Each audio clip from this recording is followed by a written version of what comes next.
Let's talk about Kamala Harris, all right? Kamala Harris, and we're only gonna spend 10 minutes on this for real, for real.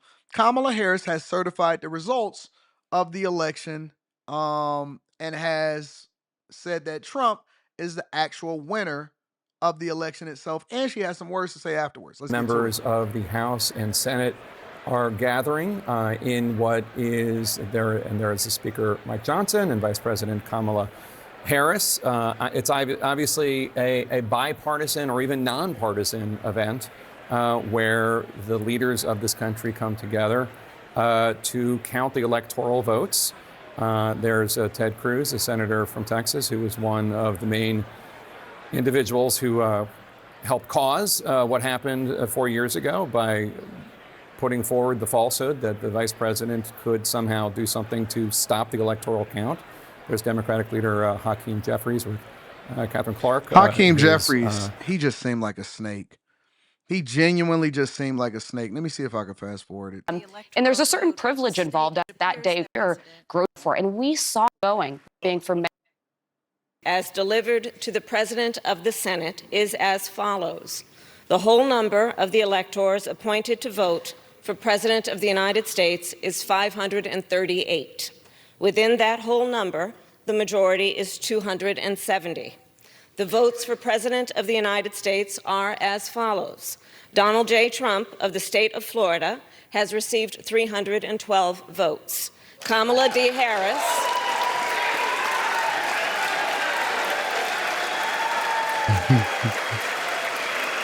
Hey, she tried to skip past that. She tried to read that off real quick, did she? Hold on, back it up. Back it up for a second. and 12 votes. Kamala D. Harris.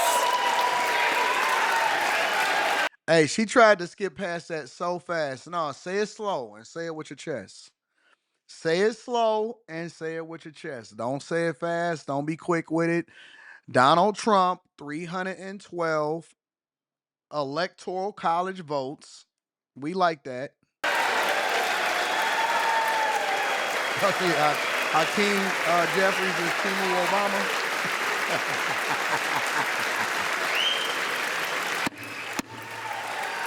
Don't bang the gavel on us now. Kamala D. Harris of the state of California has received 226 votes.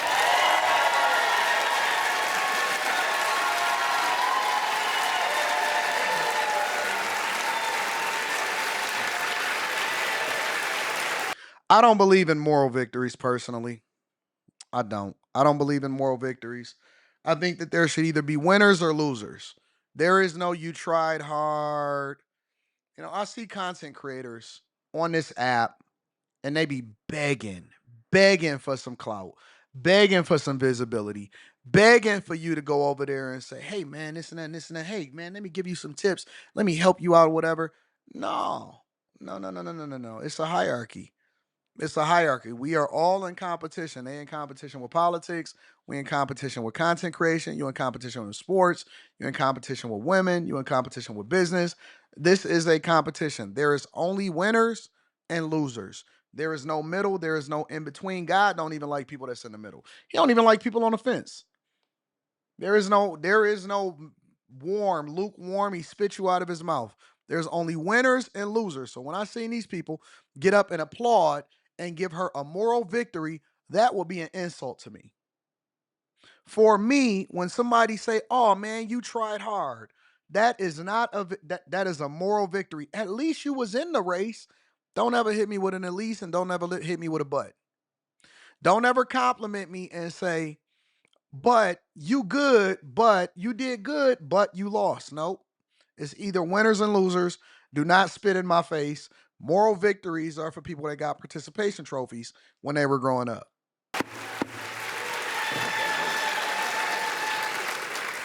The whole number of electors appointed to vote for Vice President of the United States is 538. Within that whole number, a majority is 270. The votes for Vice President of the United States are as follows. J.D. Vance of the state of Ohio has received 312 votes. Shout out to J.D. Vance.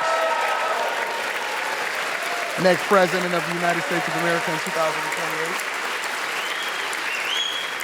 Clearly the best person for the job. Tim Walz of the state of Minnesota has received 226 votes. Tim Walz may have been the worst vice presidential candidate in history, right behind Kamala Harris. This announcement of the state of the vote by the President of the Senate shall be deemed a sufficient declaration of the persons elected President and Vice President of the United States, each for a term beginning on the 20th day of January, and we can't 2025. Wait. We can't and wait. Shall be entered together with the list of the votes on the journals of the House and the Senate. Thank you very much. All right, there it is, the final gavel coming down there, and Donald Trump has secured 312 electoral votes to Vice President Harris's 220. A lot of people don't even know that the vice president is really the president of the Senate, and this is why she was the one that needed to certify the votes. Some of us need to take a civics class before the midterm elections in 2026. They said that she spoke on this afterwards. I want to hear what she had to say. Just moments ago, inside of this building in the Rayburn Room, we did hear from Vice President Kamala Harris make very short remarks to some of the press as she was passing through. Now, I want to re-rack those comments and then ask. EJ's Life says you can't be serious about Vance. Ain't no way you follow politics outside of speaking points and believe that. It's no way that I'm serious about what? JD Vance becoming president of the United States of America in 2028? Why wouldn't I be serious about that? Why wouldn't I be serious about JD Vance? Anyways, y'all projecting y'all insecurities because y'all know y'all gonna get washed over the next 40 years by the Republican Party. But let's continue. After the fact, going to bring you a bit of a summary on what we saw today, what we can expect also going forward.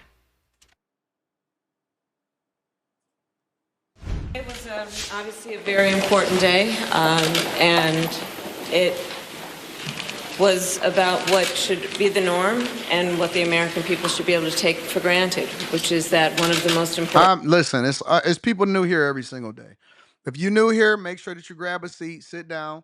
Understand that I do interact with the chat. I look at the chat as my co-host for the show. And so, God bless you. Okay, Pumpkin? Pillars of our democracy is that there will be a peaceful transfer of power. And today, I did what I have done my entire career, which is take seriously the oath that I have taken many times to support and defend the Constitution of the United States, which included today performing my constitutional duties to ensure that the people of America, the voters of America, will have their votes counted, that those votes matter, and that they will determine then the outcome of an election. I do believe very strongly that America's democracy is only as strong as our willingness to fight for it. Every single person, their willingness to fight for and respect the importance of our democracy. Otherwise, it is very fragile, and it will not be able to withstand moments of crisis. And today, America's democracy stood. Madam Vice President, what's next for you? She don't take no questions. Well, that was Kamala Harris. She said today America's democracy stood, and then she walked off the podium. I think that Kamala Harris has to save face. This has not, first of all, been anything close to a peaceful transition of power. It has been a S show, and we're going to talk about that shortly. This has not been a peaceful transition of power. This has been one of the worst transitions that I've ever seen in my lifetime, personally. And the reason that is because it's not about whether or not you certify the votes. You're going to do that because you either want to run for president of the United States of America in 2028, or you want to run for governor of California and you don't want this to be a stain on your record because your past can come back to haunt you. We know that Biden is going to make sure that he's probably at the inauguration. That has nothing to do with it. But the fact that they continue to let people over the border, the fact that they continue to give money over to Ukraine, the fact that they're trying to make sure that they keep diversity, equity, and inclusion inside of the government, the fact that they're trying to allow for return to office to to give the unions some kind of leg up so that when Trump get in office, it makes it more difficult. The only thing that I've seen that he did that aligns with what Trump is going to do in 2025 on January 20th is to block the Nippon Steel sale of U.S. steel to the Japanese steel makers. That's the only thing that I've seen. But he's been absolutely atrocious as a president over the last 60 to 90 days. And we can't wait for him to be able to get out of office. So it has been nothing but, or anything but, a peaceful transition of power. I think that it has been trash. It has been absolutely bad for Biden's legacy. Kamala Harris hasn't been anywhere to be found. Obviously, we've seen no conversation with them about the spending bill. And it's just been horrible. It's been absolutely bad. So I do think that she's going to run for governor of California. Um, she seemed a little bit bothered about what's going on, and nobody has heard from her before the election or after the election. The only time that we've seen Kamala Harris pop out is when she was trying to get $1.5 billion for y'all, from y'all, to run for president of the United States of America.